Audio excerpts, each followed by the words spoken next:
नमस्कार मंडळी, ठरलं तर मग या मालिकेचा आजचा म्हणजे 18 एप्रिलचा भाग तुम्ही ऐकत आहात. तर प्रेक्षकांनो, आजचा भाग खूप गोड आहे बरं का. तुम्हाला आजचा भाग आवडेल. कालच्या भागानंतर आज त्यांनी छान दाखवलाय भाग. तर बघा, सुरुवातीला जेव्हा सायली म्हणते ना की सगळ्यांनी जसं तलवारी उपसू नये आणि जर मी वाद घालत बसले तर घराला घरपण कसं येईल, पण कुठेतरी तिचा मूड ऑफ झालेला असतो, तिला मंदिरात नेलं नाही ना म्हणून. यावेळेला ना त्यांनी इच्छाशक्तीचं खूप छान असं मस्त दाखवलंय सगळं. अर्जुनला सायलीचा मूड ठीक करायचा असतो, कारण तीही त्याला कधी असं मूड ऑफ होऊन नाही राहू देत ना म्हणून. आता अर्जुन विचार करत असतो काय करावं गड्या. मग त्याला एक आयडिया येते. तो सायलीला म्हणतो, काय सायली, हे देवघर इथे काय करताय? त्यावरती सायली म्हणते, म्हणजे मग मी आता काय देवपूजा सोडायची का? अर्जुन म्हणतो, अरे पूजा करा, ऑफकोर्स करा, पण माझं काय म्हणणं आहे की तुम्हाला घरच्या सगळ्या जबाबदाऱ्या दिल्यात ना मम्माने, मग तुम्ही खालच्या मोठ्या देवघरात पूजा करा की देवाची. इथे कशाला करताय बेडरूम मध्ये, नाही का? आता ही आयडियाची कल्पना सायलीला भारीच आवडली आहे. ती म्हणते, अगं बाई, माझ्या लक्षातच नाही आलं. नाही, मला आवडेल खाली जाऊन पूजा करायला. पूर्णाजींना आवडेल का हो? त्या चिडणार नाही ना? त्यावर अर्जुन म्हणतो, कशाला चिडेल, मम्माने दिली आहे ना तुम्हाला सगळी जबाबदारी, आणि देवी आई समोर दिवा लावायची जबाबदारी पण तुमचीच असेल ना मग. त्यावर सायली म्हणते, अय्या हो की, माझ्या लक्षातच नाही आलं. मी जाते लगेच खाली आणि दिवा लावते देवाजवळ. ऍक्च्युली तिन्ही सांजाची वेळ झालेली असते, त्यामुळे सायली खूप खुश होते. काय असतं ना प्रेक्षकांनो, आपल्याला वाटतं सायली अशीच आहे, सायली तशीच आहे, पण तुम्ही काही म्हणा प्रेक्षकांनो, सायली एक सिम्पल बट स्वीट अशी गर्ल आहे. तिला छोट्या छोट्या गोष्टींमध्ये प्रचंड आनंद मिळतो. आणि काही लोक असे असतात अगदी साधे सरळ आणि क्यूट, अगदी तशीच आहे सायली. आता ते देवबाप्पा छोट्याशा संध्यापात्रात घेते आणि अर्जुनला दाखवते आणि खुश होते. अर्जुन आता नमस्कार करतो त्या देवाला आणि सायली ते मोठ्या देवघरात न्यायला म्हणून घेऊन जाते. गणपतीची छोटीशी मूर्ती आहे पितळाची. अर्जुन विचार करतो, माझी बायको कसली गोड आहे ना, छोट्या छोट्या गोष्टीत तिला आनंद मिळतो. खरंच त्यांच्यासारखं कोणीच नाहीये. आणि बघा, लगेच अर्जुनला चांगल्या बातमीचा फोन आलाय. त्याला चैतन्याचा फोन आलेला असतो. अर्जुन म्हणतो, बोल रे चैतन्य. चैतन्य म्हणतो, अरे यार अर्जुन, तू मला एखादं काम सांगितलं आणि ते मी केलं नाही असं होतच नाही. यावेळेला चोख काम केलंय मी. आश्रमात जाण्यासाठी आपल्याला उद्याचीच डेट मिळाली आहे यार. त्यावर अर्जुन म्हणतो, यार सिरियसली फॅन्टॅस्टिक न्यूज दिलीस. अरे चैतन्य, मला शंका होती रे, आपल्याला उद्याची तारीख मिळते की नाही, पण तुला माहितीये आत्ताच ना सायली देवघरात दिवा लावायला गेली ना, आणि ही गुड न्यूज तू मला दिली. त्यावर चैतन्य म्हणतो, हे अर्जुन, तू कधीपासून अशा गोष्टींवर विश्वास ठेवायला लागलायस? अर्जुन म्हणतो, मला माझ्या बायकोच्या विश्वासावर विश्वास आहे आणि माझ्या बायकोच्या श्रद्धेवर पण मला विश्वास आहे. तू बघच रे चैतन्य, आश्रमात आपल्याला जबरदस्त क्लू मिळणार आहे. आणि प्रेक्षकांनो, ठरलं तर मग या मालिकेचा नवीन प्रोमो पण आउट झालाय. त्यामध्ये तुम्ही बघणार आहात की अर्जुनला एक क्लू मिळालाय, जिथे प्रिया लपून सगळा खून बघते आणि तिने साक्ष दिली आहे ना की तो खून मधुभाऊने दिलाय, पण ती ज्या अँगलने लपलेली असते त्या अँगलने तिला काहीही दिसणार नाही, असा एक मोठा क्लू अर्जुनला मिळालाय. त्यामुळे तो आता कोर्टात सिद्ध करणार आहे की प्रिया जी साक्ष देतीये ती खोटी आहे. पण बघत राहूया आता अर्जुनच्या ह्या क्लूचा दामिनी म्हणजे काय उत्तर देते ते. तर असो, आता अर्जुनने फोन ठेवून दिलाय. आता इकडे बघा, या मैपतचं काळीच फार तुटू लागलंय त्याच्या पोरीसाठी, कारण ती आता काहीच बोलत नाही बरं का. बरं प्रेक्षकांनो, इथे जरा मला डाऊट आलाय. साक्षी मेकअप वगैरे व्यवस्थित करते पण बोलतच काही नाही. असो, आता मैपत असा बघत असतो साक्षीकडे, खूप तकतक करत असतो, पण आता तिला नादी लावतोय तो, लहान लेकराला कसं लावतात तसं. मैपत म्हणतो, अय साक्षी, ते साखर गावाच्या प्लॉटचं काम झालं बरं का? अरे 3-3 मजले आपण उभ्या करू तिथे. काय हो मास्तर? ओ अगं ए साक्षी, आपण ना बघ तू आता असं उभं करू ना माळे, अरे लई भाव येणार आहे त्या जागेला. त्यावर नागराज म्हणतो, अरे मैपत, ते हायवेवरचं प्रोजेक्ट, अरे काय सॉलिड झाला रे तो प्रोजेक्ट, मस्तच. मला वाटतं साक्षी तूच हँडल केला ना तो प्रोजेक्ट. अरे मस्त मस्त, अभिनंदन. आता हे दोघंही साक्षीशी बोलायचा, संवाद साधायचा प्रयत्न करताय, पण साक्षी मात्र अगदी अशी गप्प बसली आहे. मैपत म्हणतो, अरे माझी पोरगी लक्ष्मी, तिने एखाद्या गोष्टीला हात लावला आणि ते पूर्ण झालं नाही असं होऊच शकत नाही. आता तो मुद्दाम म्हणतो मैपत, ए साक्षी, अगं ए नागराज भाऊला काय करायचं आज जेवायला? ते तुला आवडतं ते करायचं का? कसली तरी नॉनव्हेज रेसिपी सांगतोय मैपत. आणि नागराजा म्हणतो, तुम्ही खाणार का? हा चल मग करूया. ए साक्षी, अगं काय सांगतोय तुला मी, लक्ष दे ना माझ्याकडे. पण तरी सुद्धा साक्षी मात्र कोमात गेल्यासारखी तिथे बसलेली आहे प्रेक्षकांनो. बाकी तिने सगळं छान केलेलं आहे. असो, पण आता मात्र मैपत खूप संतापतो बरं का, आणि तिच्याजवळ जातो आणि म्हणतो, बोल ना गडा साक्षी, बोल ना साक्षी, अगं अर्जुन सुभेदारचे तुकडे करा आणि एखाद्या प्लॉट मध्ये गाडा. बोल साक्षी बोल ना. पण साक्षी काही बोलायला तयार नाही बाबा, हलेना डुलेना, नुसती अशी शून्यात बघते. आणि मग जेव्हा अण्णा बोलतो तिला तेव्हा अण्णाकडे नुसती एक अशी कटाक्ष नजर टाकते आणि गपचूप तिच्या खोलीमध्ये वर निघून जाते. त्यामुळे मैपतचं काळीज असं तुटून तुटून तुटून तुटून गेलेलं आहे. काय बोलू प्रेक्षकांनो, बिचारा मैपत. पण कशाला असे उद्योग करायला लावायचे पोरींना, स्वतः चांगल्या मार्गाने गेला असता तर ही वेळ आली नसती ना त्याच्यावर. असो, आता नागराज म्हणत असतो मैपत जरा वेळ दे साक्षीला. नागराज म्हणत असतो अरे यार साक्षीवर चिडचिड करून काय होणार आहे मैपत. मैपत म्हणतो अरे साक्षीवर चिडचिड नाही करत आहे मी नागराज. अरे त्या अर्जुन सुभेदारवर असा राग आहे ना माझा, असं मारणार आहे ना मी त्या अर्जुन सुभेदारला, असं ताणून मारतो का नाही त्या सुभेदारला का त्याच्या डोळ्यासमोर तारे चमकतील. त्यावर नागराज म्हणतो ए बाबा कशाला आता रिकामे कामं करतो मैपत. अरे जी काही तू आतापर्यंत केलंय ना ते सगळी प्रकरणं निस्तरता नाकी नऊ आली आहे. आता ती नवीन वकील मिळाली आहे तर उगाच तिला काही प्रॉब्लेम करून ठेवू नको, तिला निस्तरता येणार नाही बाबा. आता काही प्रॉब्लेम करू नको. मला माहित आहे बाबा तुझा त्या अर्जुन सुभेदारवर राग आहे, पण काही करू नको मैपत, शांत राहा, थंड घे थोडं थंड. त्यावर मैपत म्हणतो मला माहित आहे नागराज शेठ, अहो माझे हात चिखलात बरबटून मला चालणार नाहीये, पण आपण जो हेअर पाठवला त्या सुभेदारच्या घरामध्ये ती बया ती सुभेदारीन झाली तेव्हापासून तिचा कामाचा पत्ता नाही. वरून तिचा मास तर लई बघा. तिचं काय करायचं, या प्रियाचं काहीतरी करावं लागल आधी. आता नागराज आणि मैपत दोघे मिळून त्या प्रियाला फोन लावत असतात बरं का. आणि ही नेमकी त्या अश्विन सोबत असते. मैपतचा फोन आल्या आल्या या तन्वीचा चेहरा पडतो पांढरा. मैपत फोन करतो तेव्हा हा अश्विन तिच्याशी गप्पा मारत असतो. अगं तन्वी आज खूप छान वाटलं ग, आपण दर्शन घेऊन आलो, किती मस्त वाटते म्हणजे आल्यावर का हे दर्शन घेऊन. तर आता अश्विन तिला म्हणतो तुला सांगू का अगं तन्वी, मला या सगळ्या गोष्टी करण्यात इंटरेस्टच नव्हता बघ आधी, पण आज तू सोबत होती ना तर खूप भारी वाटलं ग, मंदिरात जावं दर्शन घ्यावं. आता हा एक अक्षरशः सारंग झालेला आहे प्रेक्षकांनो, तो तन्वीच्या अकंठ प्रेमात बुडालाय. आता मैपतचा कॉल आल्यावरती प्रिया ते नाव पाहिल्या पांढरी पडते, अक्षरशः खूप घाबरते ती. आता अश्विन सोबत आहे ना तिला भीती आहे की ती एक्सपोज होईल. पण प्रेक्षकांनो मला इथे डाऊट आहे, एवढी हुशार आणि चॅप्टर प्रिया आहे, तिने मैपतचं नाव मैपत म्हणून सेव्ह केलेलं आहे, दुसऱ्या नावाने पण सेव्ह करू शकली असती ना ती. असो म्हणा, आजकाल सगळं समजतं. पण आता अश्विन नोटीस करतोय ती घाबरली आहे. आता अश्विन म्हणतो काय ग तन्वी पॅनिक का झाली आहेस तू. तिच्या हातातनं फोन निसटतो घेता घेता. मग आता ही प्रिया म्हणते नाही रे पॅनिक नाही झाली आहे, जरा निसटला फोन एवढंच. आता ती फोन कट करते बरं का मैपतचा. मैपत सॉलिड चिडतो इकडे आणि नागराजला म्हणतो बघितलं नागराज शेठ, या सुभेदारींचा माझा फोन कट करते ती. आता नागराज म्हणतो अरे कोणी सुभेदार असेल तिच्यासोबत, कोणी असेल यार, कसा उचलेल तुझा फोन, कसा उचलेल मैपत यार. तर आता मैपत म्हणतो ती पाताळात जरी असली ना नागराज शेठ तरी तिने माझा फोन उचललाच पाहिजे. सांगा नागराज शेठ, जाऊन सांगा तिला, तिची अवकात दाखवून द्या नागराज शेठ. नागराज आता म्हणतो बरं तू चिडू नको बाबा. आता पुन्हा मैपत तिला फोन लावतो. आता मात्र प्रिया खूप घाबरते. तिच्या लक्षात येते की तिला फोन उचलावाच लागेल, काहीतरी अर्जंट आहे. मग आता प्रिया या अश्विनला म्हणते अश्विन अरे जरा महत्वाचा फोन आहे, मी घेते हं. मग आता प्रिया तो फोन उचलते बरं का आणि बारीक आवाज करते फोनचा, जेणेकरून बाहेर आवाज येणार नाही. प्रिया हॅलो म्हणते तेव्हा मैपत तिकडनं गाणं म्हणतो आली या गावात अजब वरात. आता ते गाणं आठवून देतो मैपत तिला, जेव्हा तिला मारताना त्याने वाजवलं असतं आणि तो नाचलेला असतो ना तिच्या समोर. म्हणजे आता तिची लाईफ डेंजरमध्ये हे तिला आपोआप कळतं. मोठ्याने गाणं म्हणतोय तो डॅव डॅडॅव डॅव डॅडॅव डंग डडंग डंग डडंग. त्यामुळे प्रिया घाबरते.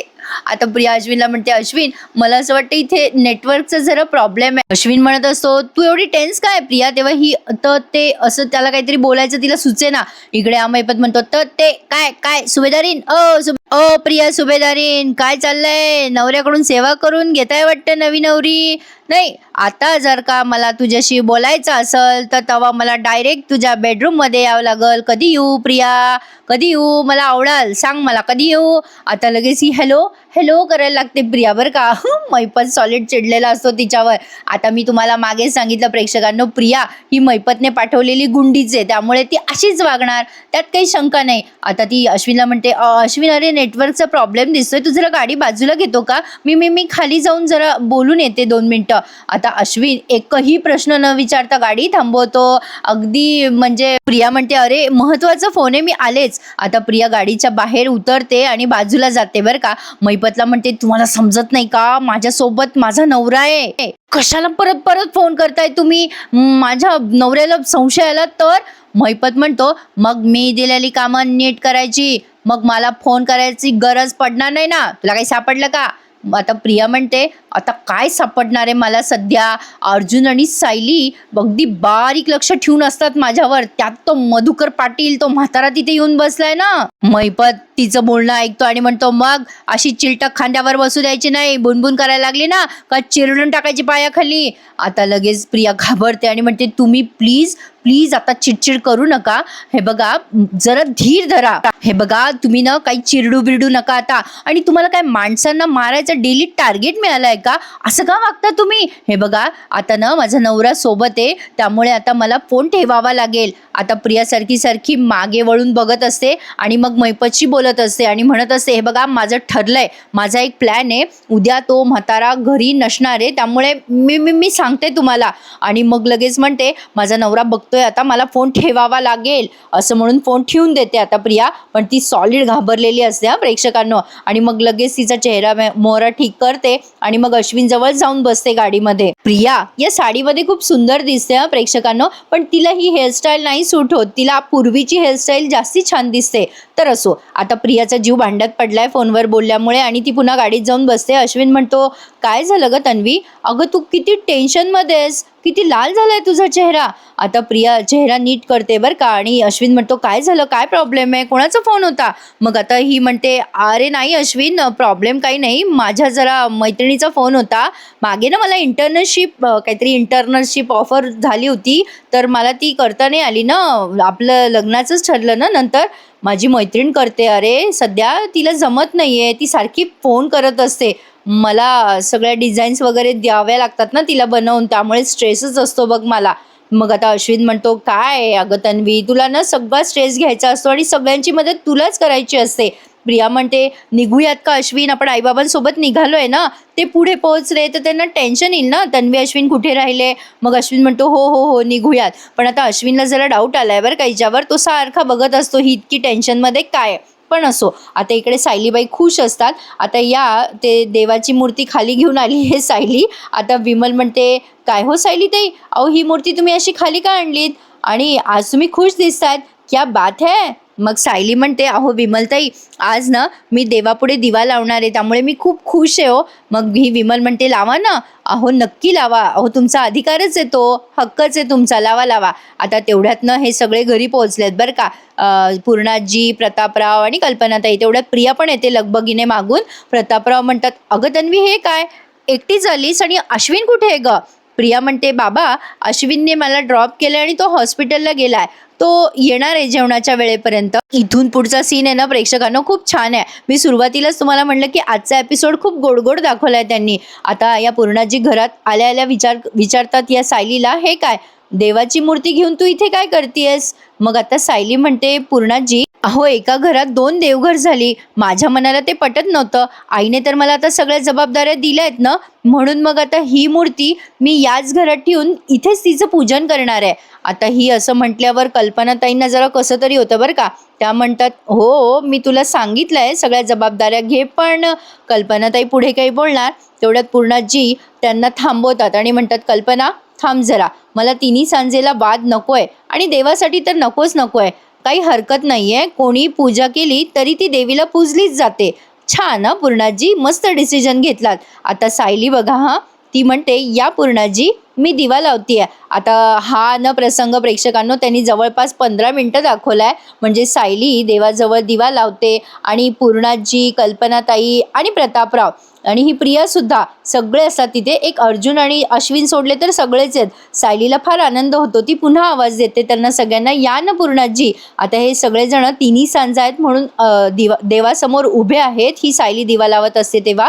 आता प्रिया, प्रतापराव सगळे तिच्याकडे निरखून बघत असतात. पण ही मात्र अतिशय मनोभावे दिवा लावत असते. देवाला नैवेद्य पण दाखवते सायली. आता हे सगळं जवळपास 15 मिनिटं त्यांनी दाखवलंय. पूर्णाजी सारख्या तिच्याकडे बघत असतात. दिवा लावल्यानंतर सगळेच जण मनोभावे नमस्कार करतात. खूप छान वाटतं हं प्रेक्षकांनो. एक वेगळीच ऊर्जा मिळते. संध्याकाळच्या वेळेला दिवा लावून असं देवासमोर नमस्कार केला ना की मस्त वाटतं, अगदी एनर्जेटिक. दिवसभरातला सगळा थकवा दूर होतो. अगदी तसंच झालंय या पूर्णाजींच्या बाबतीत. पण आता सायली देवाजवळ प्रार्थना करत म्हणते, देवी आई, सगळ्यांसोबत मला आज मंदिरात नाही जाता आलं, पण तुझ्या समोर दिवा लावताना आज सगळे माझ्या पाठीशी उभे आहेत. ही तुझीच कृपा आहे. खरंच प्रेक्षकांनो, यालाच म्हणतात इच्छाशक्ती. आणि असे अनुभव माझ्या बाबतीत पण आले आहेत बरं का. आपली इच्छा जर पॉझिटिव्ह असेल ना तर देव ती बरोबर कुठल्या ना कुठल्या मार्गाने पूर्ण करतो, हे खरं आहे. तर बघा आता सायलीनं सगळ्यांना प्रसाद देखील वाटते. दिवा लावल्यानंतर सगळं वातावरण प्रसन्न असतं. आता प्रियाला काही ते सहन होत नाही. सायली मात्र तिला टोमणा मारते प्रसाद देताना. प्रसाद घे प्रिया, देव तुला सद्बुद्धी देव. आता प्रिया विचार करते, हिचा जरा माज वाढतच चाललाय. हिच्या म्हाताऱ्याला बाहेर काढते, मग हिचा माज कमी होईल. गेला कुठे तो म्हातारा? आता प्रिया बाजूला जाऊन मधुभाऊंना शोधत असते बरं का. आता सायली तिथेच सांगते विमलला, अहो विमलताई, आपण रात्री छान बेत करूया, पिठलं करूयात का शेवगाच्या शेंगाचं? मग आता या कल्पनाताई पूर्णाजीनं बाजूला नेत असतात ना, तो बाई पूर्णाजीला एवढी ठास लागते. कशाला फिराव बरं पूर्णाजीने उगाचच. नाही, त्यांना आता त्रास होतोय प्रेक्षकांनो. आणि वयस्कर लोकांना घरात असा त्रास झाला ना तर खरंच जीवाची कालवाकाल होते. आता या सगळ्यांची धांदल उडाली. कल्पनाताई म्हणतात, अगं बाई काय झालं पूर्णाई, आता तर ठीक होतात तुम्ही. आता या पूर्णाजींचा ठसका थांबेच ना. सायली म्हणते, आई तुम्ही इथे बसा, बसा बरं इथे, पूर्णाजींना घेऊन मी आलेच. सायली पटकन पळापळ करत पाणी आणते. प्रिया मात्र मस्त शांत उभी आहे तिथे. आता या सायलीने पाणी दिले पूर्णाजीला, पण त्यांचा ठसका थांबेच. कल्पनाताई, सायली, प्रतापराव यांच्या जीवाची कालवाकालव झालेली असते. आता सायली म्हणते, काय झालं पूर्णाजी, ठसका लागला का हो? का गळा दुखतोय तुमचा आधीपासूनच? काय झालंय पूर्णाजी? आता पूर्णाजीला बोलता पण येईना. आता सायली पटकन त्यांच्या खोलीत जाऊन त्यांचं औषध घ्यायला जातीये. आता ही कल्पना खूप टेन्शनमध्ये येते. ती म्हणते, हो पूर्णाई, मी अश्विनला फोन करू का? प्रतापराव म्हणतात, काय झालं पूर्णाई, अगं खूप त्रास होतोय का? आता यांना टेन्शन आलंय बरं का. पूर्णाजींना खूप खोकला येत असतो सारखा, म्हणजे ठास लागलेली आहे त्यांना. ठसका लागल्यावर कसं होतं तसं. आता कधी कधी वयस्कर लोकांना होतं असं प्रेक्षकांनो. पण आता ही प्रिया बघा कशी म्हणते, अगं पूर्णाजी, काही झालं नाही तुला एवढं, अगं जरा शांत बस, डोळे बंद कर, होईल आपाप तुझा खोकला कमी, काही झालं नाही एवढं तुला. ही आपली मस्त तिथे उभं राहून गंमत बघतीये बरं का. आता ही सायली पटकन पळापळ करते, त्यांना सिरप देते खोकल्याचं, पण तरी सुद्धा काही थांबे ना. आता ही सायली म्हणते, अश्विन भाऊजीने औषध दिले ना, तुमचं खोकलं बरं पडेल. मग आता या पूर्णाजी म्हणतात, घसा दुखतोय माझा. मग आता कल्पनाताई सारखी त्यांची पाठ चोळत असतात. मग सायली म्हणते, मी गरम पाणी आणू का पूर्णाजी? मग आता प्रतापराव पटकन म्हणतात, अगं सायली, मागच्या वेळेला तू काढा नव्हता केलास का, तो करतेस का पटकन, मग बरं वाटेल बघ पूर्णाईला. सायली म्हणते, हो बाबा आणते लगेच. आता सायलीने ते पटकन काढा करून आणलाय बरं का. आता तो काढा करताना पण बरंच वेळ त्यांनी दाखवलाय सीन. आणि आता सायलीने तो काढा आता तुम्हाला वाटेल प्रेक्षकांनो की हे एवढं सगळं पल्ला दाखवायची काय गरज होती, तर आहे. कारण त्यांना असं प्रिटेंड करायचंय की बघा, आपलं माणूस ते आपलंच असतं. ज्याला आपुलकी असते ना, तो आपल्यासाठी असं धडपड करत असतो पटकन. आता पूर्णाजीला खोकला आलाय म्हटल्यावर सायली किती धावपळ करते. तीच ही प्रिया बघा, तिला काही कोणाबद्दल वाटत नाही, ती नुसती तिथे उभी राहिलेली असते. पण सायली मात्र पटकन तुळशीची पानं आणायला सांगते विमलला आणि तो काढा करते. आलं जिरे वगैरे काहीतरी घालून तिने काढा केलाय. आणि कधी कधी असे आजीचे बटवे एकदम जादू करतात बरं का, हे तितकंच खरं आहे. आणि अगदी तसंच झालंय. सायलीने पटकन काढा केलाय आणि तो कोमट कोमट काढा पूर्णाजीला प्यायला दिलाय. आणि आता पूर्णाजी रिलॅक्स फील करतात बरं का तो काढा पिल्यावर. प्रतापराव म्हणतात, अगं मला वाटलंच होतं पूर्णाई, या काढ्याने तुला बरं वाटेल. आम्ही किती औषधं बनवली ना तरी सुद्धा आजीचा बटवाच काम करतो. आता कल्पनाताई प्रेमाने बघतात बरं का सायलीकडे. आणि आता पूर्णाजींना म्हणतात, पूर्णाई तुम्ही आराम करता का खोलीत जाऊन? आता प्रिया विचार करते, म्हातारीच्या खोकल्याच्या आवाजाने तरी हा मधुभाऊ यायला पाहिजे होता बाहेर, गेला कुठे हा म्हातारा? मग आता या कल्पनाताई म्हणतात, अगं तन्वी, पूर्णाईला नेतेस का गं खोलीमध्ये? आता ही कशी म्हणते बघा, हो माझा जरा मेसेज करायचा आहे, मग मी नेते पूर्णाजीला. म्हणजे तिला एवढं सुद्धा कळत नाही की कुठल्या गोष्टीला प्रेफरन्स द्यायचा आहे. पूर्णाजी तिच्याकडे बघतच राहतात प्रेक्षकांनो, त्यांना फार वाईट वाटतं. आता या सायलीकडे बघतात, या प्रियाकडे बघतात. मग कल्पनाताई म्हणतात, बरं असू दे बेटा, मी घेऊन जाते पूर्णाजीला. ही लागली करते आणि तिचं काम करायला लागते. शेवटी सायली म्हणते, आई मी गरम पाणी देते हां पूर्णाजीसाठी, तेही थोडं थोडं द्या त्यांना. मग आता पूर्णाजी सायलीकडे खूप मायेने बघायला लागतात आणि प्रतापराव पटकन म्हणतात, सायली थँक्यू ग काढा केल्याबद्दल. मग सायली म्हणते, बाबा त्याच्यात काय थँक्यू, माझं कर्तव्यच येते. आता पूर्णाजी तिच्याकडे बघतच राहतात. आता ही प्रिया मनात विचार करते, एवढा काय त्याच्यात काढा केला तर थँक्यू वगैरे म्हणे. थोडक्यात सांगायचं तर झालंय असं, अगदी सायलीच्या म्हणण्याप्रमाणे यांचा मुळातच स्वभाव गोड आहे, त्यामुळे यांचा स्वभाव कधीतरी डोकं वर काढणारच. त्यामुळे सायली खुश झाली आहे. ती अर्जुनला घेऊन घराघरा फिरते बेडरूम मध्ये जाऊन आणि म्हणते, अहो मी खूप खुश आहे, खूप खुश आहे, खूप खुश आहे. अर्जुन म्हणतो, एवढं काय झालंय? सायली म्हणते, अहो मी खाली गेले होते ना दिवा लावायला, तेव्हा आई आणि पूर्णाजी आल्या मंदिरातून. त्यांनी थांबवलं नाही बरं का मला दिवा लावायपासून. उलट त्यांनी माझ्या हाताने प्रसाद पण घेतला, मी नैवेद्य दाखवला आणि बाबांनी मला पूर्णाजीसाठी काढा पण करायला सांगितला. मी खूप खुश आहे. अर्जुन म्हणतो, एवढ्यात तुम्ही एवढ्या खुश झाल्यात? मग सायली म्हणते, अहो हे काय कमी आहे का? बाबा हक्काने म्हणाले मला काढा कर. मग अर्जुन म्हणतो, ही तुमची विल पॉवर आहे सायली. अहो तुम्हाला जायचं होतं ना मंदिरात सगळ्यांसोबत, फक्त मंदिराच्या ऐवजी तुम्ही घरात सगळ्यांसोबत देवाजवळ दिवा लावलात. सायली म्हणते, हो तुमचं बरोबर आहे, माणसाच्या इच्छाशक्तीवर खूप गोष्टी अवलंबून असतात, हे बरोबर आहे. आता देवी सुद्धा आपल्या माणसांमधली दरी लवकरच कमी करणार आहे, माझी तर हीच इच्छा आहे. आता अर्जुन म्हणतो, देवी आता तुमची आणखीन एक इच्छा पूर्ण करणार आहे. सायली म्हणते, कोणती? मग अर्जुन म्हणतो, आपल्या इन्व्हेस्टिगेशनची. आपल्याला परमिशन मिळाली आहे आश्रमात जायची, आपण मधुमेहनं घेऊन आता आश्रमात जाऊ शकतो. सायली म्हणते, काय सांगताय? अहो आजचा दिवस किती छान आहे. मग आज आपलं देवघर एक झालं, केसमधली एक गोष्ट पुढे गेली, हळूहळू सगळ्या गोष्टी पुढे जाणार आहेत. आता देवी आई प्रसन्न झाली आहे आपल्यावर. मग अर्जुन म्हणतो, देवी आईचं मला माहित नाही, पण आता माझी बायको प्रसन्न झाली आहे ना, मग मला दुसरं काही नको. चला, हे दोघं कपल एकमेकांवर किती जीवापाड प्रेम करतात हे आपल्याला नेहमी दाखवलंच जातं. पण असो, पण प्रेक्षकांनो आता पुढच्या प्रसंगातनं बऱ्याच प्रेक्षकांना एक चोख उत्तर मिळणार आहे. म्हणजे मी हा प्रसंग एक्सपेक्ट करतच होते बरं का, रविराज आणि प्रतिमा आत्याचा. आता या प्रतिमा आत्या बाहेरून आल्यात आणि ही सुमन म्हणते, अरे बापरे वहिनी. आता ती पाणी आणायला जात असते या रविराजांसाठी आणि प्रतिमा आत्यासाठी, तर सहज लक्ष जातं सुमनचं प्रतिमा आत्याकडे. आता ती सुमन म्हणते, अगवाई वहिनी, अहो तुमच्या चेहऱ्यावरचे डाग किती कमी झालेत आणि जे आहेत ते किती कमी दिसत आहेत. काय छान उपयोग होतोय बाई ट्रीटमेंटचा. अहो भाऊजी, वहिनींच्या चेहऱ्यावरचे डाग किती छान कमी होत आहेत आणि आता आपल्या पूर्वीच्या प्रतिमा वहिनी सुद्धा हळूहळू परत येत आहेत ना. त्यावर रविराजांनी एवढं सुंदर उत्तर दिलंय प्रेक्षकांनो, मेरा तो दिल जीत लिया. रविराज म्हणतात, सुमन मला नाही तसं वाटत आहेत. आता सुमन म्हणते, म्हणजे काय सांगताय भाऊजी तुम्ही असं? मग रविराज म्हणतात, अगं तिच्या चेहऱ्यावर डाग असू देत किंवा नसू देत, पण माझी ही तीच प्रतिमा आहे ना जिच्याशी मी लग्न केलं होतं. आता ही सुमन आणि प्रतिमा त्या दोघी बघतच राहतात त्यांच्याकडे. रविराज म्हणतात, माझी प्रतिमा प्रेमळ आहे, सुंदर आहे, सगळ्यांना जीव लावणारी, तिचं मन तितकंच सुंदर आहे आणि प्रेमळ आहे आजही आणि तेव्हा. माझी प्रतिमा सगळ्यांना जीव लावते आणि तेच तर खरं सौंदर्य असतं. आणि अगं सुमन, मी माझ्या प्रतिमाच्या सौंदर्यावर नाही प्रेम केलं, मी तिच्या स्वभावावर प्रेम केलंय. जेव्हा तिला वाचा आली होती ना, तेव्हा ती आरशात बघत होती स्वतःला, तेव्हा ती सहज म्हणाली की तिला तिची ओळख पटत नाहीये. अगं मलाच वाटलं सुमन की हिच्या चेहऱ्यावरचे डाग जरा कमी झाले ना, तर तिला तिच्या चेहऱ्याची ओळख पटायला जरा मदत मिळेल, म्हणूनच मी प्रयत्न केला तिला ही ट्रीटमेंट देण्याचा. किती सुरेख उत्तर दिलं ना प्रेक्षकांनो त्यांनी. मग आता ही सुमन सहज म्हणते, असाच मानसोपचाराचाही उपयोग होऊ देत. रविराज म्हणतात, हो होईल ना, नक्की होईल, बरं मी आलोच हं. आता या रविराजांनी एवढं सुरेख उत्तर दिल्यानंतर प्रतिमात्या फील व्हेरी लकी. ॲक्च्युली ना प्रेक्षकांनो, रविराज प्रतिमात्यांना त्यांचा कॉन्फिडन्स परत देण्याचा विचार करतायत. आणि कसं असतं, लुक डज नॉट मॅटर, म्हणजे लुक हे नेहमी मॅटर करत नाही. तुम्ही किती सुंदर दिसता त्यावर जर तुम्हाला कोणी जज करत असेल ना, तर ते चुकीचं आहे. ॲक्च्युली तुमचा स्वभाव किती चांगला आहे, तुमचं बुद्धी कौशल्य कसं आहे, या सगळ्या गोष्टींवर आपलं सगळं लाईफ अवलंबून असते प्रेक्षकांनो. तर असो, सुरेख दाखवलंय त्यांनी. रविराजांना या प्रतिमात्याचा आत्मविश्वास परत करण्यासाठी त्यांनी हे सगळं केलंय. कारण बरेच प्रेक्षक म्हणत असतात ना की प्रतिमात्यांच्या चेहऱ्यावरचे डाग बघावेसे वाटत नाही वगैरे वगैरे, तर छान दाखवलंय त्यांनी सीन यावरती. असो, आता रविराज म्हणतात, आलोच मी, मला जरा काम आहे. पण आता ही सुमन खूप इम्प्रेस झाली आहे हा रविराजांच्या उत्तरावर आणि प्रतिमात्या सुद्धा. आता सुमन म्हणते, बघा ना वहिनी, अहो प्रेम करावं तर अगदी रविराज भाऊजींसारखं म्हणजे गेली 20 वर्ष त्यांनी तुमच्या आठवणीत काढली हो, पण कधी त्यांनी दुसऱ्या कुठल्या स्त्रीकडे वळून सुद्धा पाहिलं नाही. आताही ते तुम्हाला अगदी फुलासारखं जपतात, तुमचं मन राखतात. आता खरं आहे हे प्रेक्षकांनो, जसा अर्जुन सायलीवर प्रेम करतो ना, तसेच हे रविराज प्रतिमात्यावर खूप प्रेम करतात.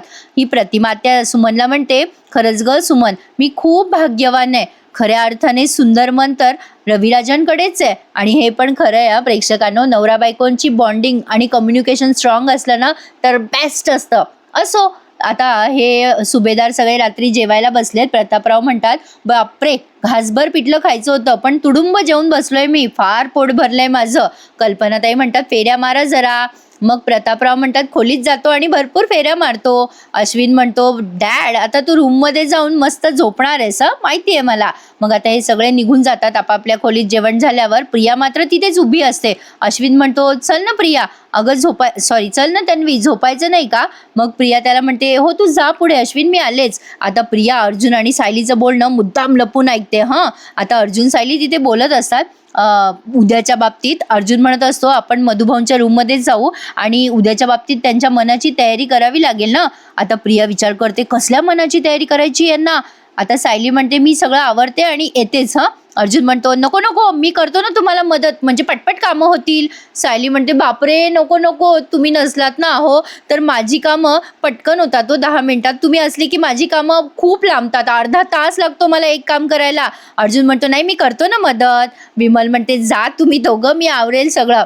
आता अर्जुन म्हणतो, fantastic Vimal, thank you so much. आता प्रिया यांच्या मागावर आहे बरं का. सायली म्हणते, चला जाऊ आपण मधुभाऊंकडे. तर इथे त्यांनी हा एपिसोड पूर्ण केलाय प्रेक्षकांनो. आता पुढच्या भागात आपण बघणार आहोत. आज एवढे छान गोड गोड क्षण या दोघांनी अनुभवले, त्यामुळे अर्जुन रोमॅन्टिक झालेला असतो आणि तो सायली आणि त्या दोघांमध्ये थोडा रोमॅन्टिक सीन दाखवलाय. आणि प्रिया आता विचार करते की मधुभाऊला घरातून हाकलायला पाहिजे, म्हणून ती चोरीचा आळ घेणार आहे मधुभाऊंवर.